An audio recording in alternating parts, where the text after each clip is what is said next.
সম্মানিত আহ্বায়ক, কালিয়াকৈর উপজেলা পৌর বিএনপির সম্মানিত আহ্বায়ক, বিএনপি নেতৃবৃন্দ এবং আমার আজকের এই মহাসমাবেশের ভাই এবং বোনেরা, 24 ঘন্টার ভিতর করার জন্য আমি আন্তরিকভাবে ধন্যবাদ জানাচ্ছি।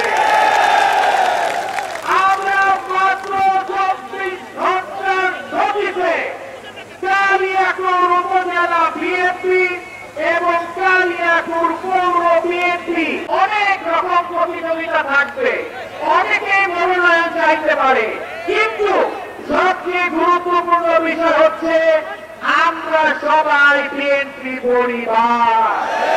তারা সবাই ধানের শীষের কথা বলে।